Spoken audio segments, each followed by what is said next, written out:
ಇವತ್ತು ಮಹಾತ್ಮ ಗಾಂಧೀಜಿಯವರು 100 ವರ್ಷ ಆಯಿತು ಈ ಬೆಳಗಾಂನಲ್ಲಿ ಬಂದು ಕಾಂಗ್ರೆಸ್ನ ಅಧ್ಯಕ್ಷರಾಗಿ ಅಧಿಕಾರವನ್ನು ತೆಗೆದುಕೊಂಡಿದ್ರು.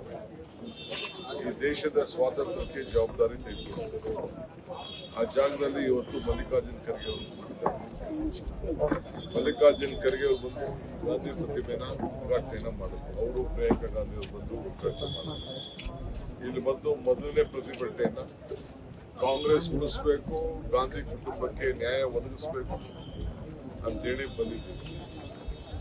ಇವತ್ತು ನ್ಯಾಷನಲ್ ಹೆರಾಲ್ಡ್ ಒಂದು ದೇಶದ ಆಸ್ತಿ, ಇದು ಬಿಜೆಪಿದು ದ್ವೇಷದ ಆಸ್ತಿ. ನಾವೆಲ್ಲ ಇವತ್ತು ಕೋರ್ಟ್ ಅಲ್ಲಿ ನಮ್ಗೆ ನಿಮ್ಮ FIR ದ್ವೇಷದ ರಾಜಕಾರಣ ಬಿಟ್ಬಿಡಿ ಅಂತೇಳಿ ಕೋರ್ಟ್ ವಜಾ ಮಾಡಿದ್ದಾರೆ. ಎಲ್ಲಿ ಮನಿ ಲಾಂಡ್ರಿಂಗ್ ಮಾಡಿದ್ರು? ಏನು ಅವ್ರ ಜೋಬ್ಗೆ ಅವ್ರ ಅಕೌಂಟ್ಗೆ ದುಡ್ಡು ಹೋಗಿತ್ತ? ಏನು ಇಲ್ಲ. ಈ ರೀತಿ ಸುಳ್ಳು ಅಪಾದ್ಯಗಳನ್ನ ಇವತ್ತು ಮಾಡಿದ್ದಾರೆ. ನನ್ನ ಮೇಲೂ ಕೇಸ್ ಹಾಕಿದ್ದಾರೆ, ನನ್ನೂ ಕರೆದಿದ್ದಾರೆ. ನಾನು ಮೊನ್ನೆ ಹೇಳ್ದೆ ನೀವು FIR ಕೊಡಿ ಅಂತ ಎಲ್ಲ ಇಡಿಗೆಲ್ಲ ಹೋಗಿ ಬಂದೆ. ನಾನು ಇದೇ ವಿಚಾರಕ್ಕೆ ಹೋಗಿ ಬಂದೆ. ನಾವು ಒಬ್ಬ ಕಾಂಗ್ರೆಸ್ಸಿಗರಾಗಿ ಕೊಟ್ಟಿದ್ದೀವಿ ಒಂದಷ್ಟು.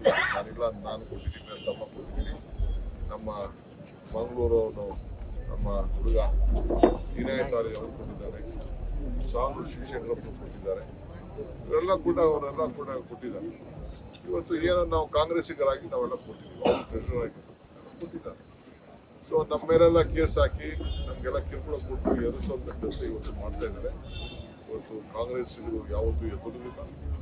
ಪ್ರಾಣ ತ್ಯಾಗ ಮಾಡಿದಂಥ ನಮ್ಮ ಧೀರಗಳು ಆದರ್ಶವಾಗಿ ಇವತ್ತು ಇದ್ದಾರೆ. ಹಂಗೆ ಇವತ್ತು ಸತ್ಯಕ್ಕೆ ಸಾವಿಲ್ಲ.